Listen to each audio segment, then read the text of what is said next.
자, 소개를 그냥 뭐 평범하게 말고 좀 참신하게 부탁을 좀 드릴게요. 저는 주호영 의원이라고 하는데요. 저는 김종민이고요. 저는 별명이 제가 지은 건 아니고 그 유튜브에 이렇게 뭐 올라오면은 잠깐 밑에 댓글에 뜨는 별명이 구수한 사이다. 연구를 해보고 뭔가 있어요. 구수한 듯 사람 좋은 듯 하면서 턱 쏘는 뭔가가 있으신가 봐요. 그러니까 뭔가 이렇게 싸움을 하더라도 너무 그렇게 막 야박하게 안 하고 좀 이렇게 구수하게 구수하게. 하는 뭐 그런 스타일이라서 그런가? 그런 분들이 좀 무섭습니다. 사실 무서워. 맞아요. 또 장재원입니다. 네. 저는 장카리스웨트라고요. 아. 마치 사막에서 우물을 만든 듯한 그런 정치를 합니다. 제가 한 게 아니고요. 제 페이스북에 댓글에 장카리스웨트. 장카리 스웨트. 또 일명은 또 크롱이라고 그러더라고요. 크롱. 약간 닮으셨어요. 캐릭터가. 좋은 건 다 하네. 원래 그런 거예요. 다 그렇게 해놓고.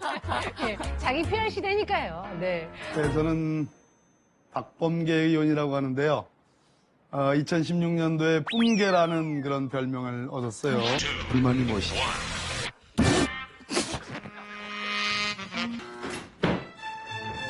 깜짝이야. 깜짝이야. 한 줄 평가해 주시기 바랍니다. 또 마지막으로 보통 이제 국회 얘기할 때 동물국회 네. 또 식물국회 네. 이렇게 얘기하잖아요. 이 동물하고 식물하고 같이 있으면 뭔지 아세요? 정글인가요? 어떻게 하셨어요? 전 예능하는 사람이라서요. 진짜 정글이에요. 동물, 식물이 섞여가지고 이건 겉모습이고 사실은 전 이런 생각을 해봤어요. 국민들의 뜻으로 어떤 일이 벌어지고 또 대통령 선거가 이루어져서 정권이 바뀌었잖아요. 그러면 이거는 잘 정리된 거 아니냐. 저는 처음에 그렇게 생각을 했는데 아무리 적은 숫자라도 마음속에 미움이 있거나 아니면 화가 이렇게 차 있잖아요. 억울해하는 분들, 막 화나는 분들이 있어야 되는데 저는 그분들이 좀 불안하다고 생각했거든요. 아니 왜 이런 멀쩡한 이 상황을 왜 이렇게 못 받아내시나. 계속 우리는 정글로 갈 수밖에 없구나. 다음에 이런 상황이 벌어지면 이 방식 말고 다른 방식으로 어떻게 죄송한데 지금 상황이 예. 맛있는 거 좀 드세요. 한 줄 평을 말씀드렸거든요. 저희가 한 줄 평을 말씀드렸는데 좀 길어져서. 기셨잖아요. 예. 내 탓이다 하는 시간을 가졌으면 좋겠습니다. 저도 회개 좀 하겠습니다. 저는 좀 구체적으로 제가 4년 동안 했던 일 중에서 제일 이제 그 막중하게 책임을 느꼈던 게 최근 1년 동안의 그 선거법 개정이었거든요. 그 선거법 개정에 우리 민주당 간사가 저고 한국당은 우리 장제원 의원님이었어요. 필리버스터가 사실상 무산시키려는 거지. 정해주세요. 잠시 정해주세요. 잠깐만요. 전혀 합의가 안 되고 있지 않습니까? 우리는 이걸 논의 안 하는 겁니까? 그러니까 우리는 아니 그때 패스트를 태울 때 뭐라 그랬어요? 권한 의견을 원하시는 건지 아니면 전체 의견 이관을 원하시는 건지. 위원장님. 한국당이 연동형 하지 말자, 비례대표 하지 말자, 그리고 말도 안 되는 안을 제안을 한 거예요. 그래서 그거 뭐 하지 말자는 얘기 아니라 그래서 아예 생각도 안 했거든요. 근데 제가 막판에 한 달 남겨두고 가만히 생각해 보니까 그 얘기를 다 받아들이면서도 개혁을 하는 방법이 있더라고. 근데 너무 늦었어요, 이미. 그래서 제가 좀 일찍 장제원하고 좀 술 한잔 하면서 좀 그 얘기를 좀 내가 마음을 열고 받아들였으면 새로운 안이 나왔을 텐데 좀 후회되더라고요. 계속 반대만 밀어낼 것이 아니라 네. 이걸 받아들였으면 좀 다른 방법도 생각났을 텐데. 아니, 한국당이 하는 얘기면 일단 별로 신뢰가 안 갔어요. 또. 네, 지금 또 시작하시는 거 아니에요? 하시는 건가요? 아니, 네, 안 됩니다. 저는 사실은 서로한테 좀 하시고 싶은 말씀이 있으실 것 같아요. 사실 탈원전은 우리 정부의 정책이 아니에요, 사실. 우리 정부는 에너지를 전환시켜야 된다. 이 기후변화에 맞춰서 기존에 있는 석유, 화석연료 중심의 에너지 정책은 안 된다. 이게 정부의 정책인데 탈원전은 독일의 정책이에요. 독일의 메르켈 총리의 정책이거든요. 근데 그거를 우리가 이제 인용을 몇 번 한 거죠. 이렇게 나면 거의 불 들어올 건 확실하니. 독일 같은 나라들처럼 뭐 이렇게 할 수도 있다. 근데 그래서 너무 오해를 하시면 안 된다. 우리는 에너지 전환을 하면서 원전을 어떻게 할지는 국민들이 지혜를 모아가면서 하자. 이렇게 되게 온건하게 가고 있어요. 그래서 너무 걱정 안 하셔도 된다. 알았어. 그런 말씀만 드리고 내가 다음을 또 기회를 드리겠습니다. 또 20대 최고, 그 국회 최고 유행어가 왜 내로남불. 이제 이런 생각을 해봤습니다. 여당 해보셨잖아요. 10년 동안. 저희도 이제 옛날에 여당 해봤고. 근데 예를 들면 경제. 지금 문재인 대통령 들어서 2년 좀 넘었고 2년 반 됐는데 경제가 뭐 2년 만에 뚝딱해서 막 좋아지거나 하는 게 원래 아니잖아요. 그 물건이. 안보도요. 북한 핵무기라는 게 지금 한 20년 개발한 거예요. 이게 쉽게 막아지질 않는 거 아닙니까? 그 우리 정부, 문재인 정부 들어서 뭐 핵무기가 막 어떻게 됐다. 그러니까 우리가 옛날 이명박 박근혜 대통령한테 왜 핵무기 못 막았냐 이 얘기하는 거나 다 사실은 다 내로남불이에요 이게. 이거는 여당 야당 힘 합쳐서 같이 뭔가 지혜를 짜내지 않으면 해결이 안 되는 건데 정권만 바뀌면 이제 무책임하게 딱 대통령 공격하고 이게 사이클이 반복되고 있는 거. 이거 좀 저희가 혹시 야당 되면 이제 그러지 말자. 그럴게요. 저희가 지켜보도록 저희 하겠습니다. 국민 그냥 뭐 양념으로 하는 얘기지. 아니 텔레비 유튜브 봐봐 맨날 장정원하고 나랑 싸우는 얘기 그거밖에 안 나와. 다 성질이 별스러운 사람들. 저는 아니에요. 똑같아. 에이, 우파에서 뭐라는 줄 알아요? 야, 우리 김종민은 봐주자. 귀엽지 않냐? 그래. 저희가 오늘도 여러분을 가장 모신 핵심적인 이유가 바로 정치 개혁을 하는 방법을 듣기 위해서거든요. 신뢰를 하지 않는 이유가 여러 가지가 있는데 그중에서 저는 이런 이유를 한번 생각을 해보자. 정치, 국회의원이라는 게 뭐냐? 똑똑한 사람들이냐? 엘리트들을 모아놓은 거냐? 저는 그건 아니라고 봐요. 뭐 교수는 똑똑한 사람들, 이거 맞아요. 뭐 얘는 그런 재주가 끼가 있는, 맞는데 국회의원은 똑똑한 사람들이 아니고 엘리트가 아니고 국민들을 대표하는 사람이잖아요. 그러니까 국민들이 비슷한 사람이 구성돼 있어야 돼요. 아까 청년 얘기도요. 청년이 대한민국의 30%인데 국회의원은 1%밖에 없습니다. 다 그런 줄 알았더니 전 세계에 이런 나라가 대한민국밖에 없어요. 정안에 있어서 네. 이것만은 꼭 있어야 된다고 생각하시는 게 있다면 뭐가 있을까요?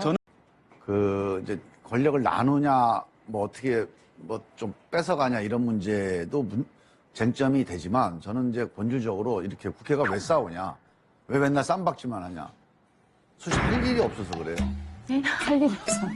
아니, 할 일이 제가 너무 좀 더, 많죠. 좀 더 얘기 네, 드릴게요. 네. 설명 더 그러니까 해주셔야 할 일이 될 거예요. 뭐냐면 네네. 다음 대권을 놓고 싸우는 게 할 일이에요. 그거예요. 국회의 가장 아까 큰 일입니다, 얘기했잖아. 이게. 그러니까 이게 너무 큰 일이라 일로 다 이제 힘이 모아져 가니까 싸움이 제일 큰 일이 돼버렸어요. 근데 사실은 국회가 제일 우리 이제 학생들한테 제가 강연 가서 물어봐요. 국회가 뭐 하는 것이냐 그러면 정부를 견제하는 것입니다. 이렇게 얘기하는 학생들이 있어요. 원래 국회는 법안 발의를 해야 되는 거 아닙니까? 사실은 국회가요, 입법부예요. 견제부가 아니고 감시부가 아니에요. 감시는 입법이 뭡니까? 국가의 방향 아니에요? 국민들의 뜻을 모아서 법을 만들어 이렇게 갑시다 하고 합의한 건데 국가의 방향을 결정하는 게 국회예요. 이 방향대로 정부가 일했는지를 감시하는 게 그게 이제 국정감사고 견제입니다. 근데 이거는 소홀히 하고 감시만 하면 결국은 일을 안 하는 거거든요. 그래서 저는 법 만드는 게 국가 방향 결정하는 거고 국회가 이 문제 가지고 밤새서 토론하는, 그래서 국회가 불이 켜져 있는, 그러면 전 싸움할 시간이 없어요. 왜 어디로 가야 되냐, 이거 논쟁해야 되니까. 근데 지금 생각해보니까 이걸 못하고 국회가 입법부였었네요. 제 생각에 입법부인데. 배운 것 같은데 제가 잘 까먹고 있었던 것 같아요. 네. 저희는 좀 달리 접근해 보겠습니다. 본인들의 전략 듣지 않고요. 바로 역지사지의 시간을 가져보도록 하겠습니다. 신선하네요. 역지사지의 시간. 총선을 앞두고 물론 이제 본인들 준비 많이 하시겠지만 상대방에게 가장 부족한 걸 좀 알려주시고 다른 당이지만 좀 이런 컨설팅을 해보시는 상대당에. 것도 상대당에. 네, 도움이 될 것 같아요. 저희들이 죽을 쓰고 있는 왜냐면 바탕에 상대당에게까지. 이거 대구에서 그런 말. 요거는 이게 약간 이게 서로 당기를 하셔도 좋을 것 같아요. 왜냐면 저희가 좀 이런 모습도 좀 보여야 국회의원분들이 좋은 모습 아니겠습니까? 근데 오늘 미리 얘기가 나왔던 얘기인데 우리 김종민 의원님한테 당선될 수 있는 키워드를 가르쳐드리면 문재인 정부가 잘해왔습니다. 계속 잘할 수 있도록 표를 주십시오 하면 안 될 거예요. 그러니까 문재인 정부가 2년 반 동안 해온 것에 대해서 잘못한 거 솔직히 고백하고 앞으로 반이 더 남았습니다. 저희들이 이런 거 고쳐가지고 제대로 하겠습니다. 왜냐하면 투표는 마음을 움직이는 거잖아요. 근데 국민의 마음과 현실이 공감이 일어나지 않는, 우리 박민선 씨가 그러잖아요. 아, 정말 우리 경제가 괜찮나? 이런 걱정들을 하고 있거든요. 그런데 우리 문재인 정권 부동산 잡을 자신 있어요? 잘할 수 있어요? 경제 잘 돌아갑니다? 그렇기 때문에 우리한테 펴주세요. 그러면 국민과의 공감력이 떨어지잖아요. 그렇기 때문에 국민이 공감할 수 있도록 반성할 건 반성하는, 그런 마음으로 선거에 임한다면 잘 되지 않을까. 그러니까 민주당에게 던지는 컨설팅이었고 또 우리 민주당 아니 이제 김종민 의원님 김종민 방- 의원한테. 네. 아, 저한테 얘기한 거예요? 제가 얼마 전에 네, 지금 되게 어려운 시기에 어렵게 해왔는데 앞으로 더 잘하겠다. 앞으로 좀 부족하지만 더 채워가겠다. 그런 방향으로 가야 된다는 장제원 의원님 말씀에 저는 전적으로 공감하고 그렇게 하겠습니다. 그리고 한국당에 비슷한 얘기인데요. 이렇게 문재인 정부가 이렇게 열심히 싸웠습니다. 앞으로 더 싸우겠습니다. 이렇게 하시면 표 안 나옵니다. 그래요? 왜냐하면 한국당에 지금 30% 정도 표가 나와요. 30% 갖고는 당선 안 되잖아요. 한 35%, 40% 가야 되는데 한 10% 되시는 분들은 그 얘기 하면은 표 안 찍는 분들. 또 원래 표 찍는 분들은 그 얘기 안 해도 찍습니다. 그래서 그 나머지 분들을 하려면 정부하고 많이 싸웠는데 이제 정말 국민을 위해서 좀 발목 잡기 그만하고 좀 잘 해보겠습니다. 책임 있게 해보겠습니다. 약간 이런 방향으로 얘기하시면 요 10%, 요 중간층에 있는 분들이 표를 주실 것 같아요. 아, 이게 재밌네요. 서로 재밌죠? 컨설팅에 교수님들이 그 해에 사자성어 정하잖아요. 맞아요. 네, 그런 기수들이 좀 됐으면 좋겠습니다라는 그런 바람입니다. 그 와중에 김종민 의원님은 급하게 또 쓰셨어요. 와, 정말 예 이게 읽어주시죠. 부동존이라는 말이에요. 부동존이. 그러니까 서로 생각은 달라도 우리 교집합을 찾는다. 아까 우리 이 예. 만찬 취지하고 딱 맞는 말이에요, 이게. 그래서 제가 우리 방에 가면 이게 있어요, 액자가. 근데 제가 늘 이거를 이제 보면서 정말 내가 장제원 의원하고 맨날 싸우고 오면은 제가 저 사람하고 다른데 뭐 같은 게 뭘까? 항상 그렇게 생각을 이제 하려고 노력을 해요. 근데 올해는 정말, 이게 정치예요, 사실은. 서로 다르지만 뭐가 같은지를 찾아내는 거. 버리지 않아요. 21대 국회에 대한 기대가 있고 그래서 우리 모두 잘 살 수 있도록 잘 좀 부탁드리겠습니다. 네. 나오신 네 분 고맙습니다. 감사합니다.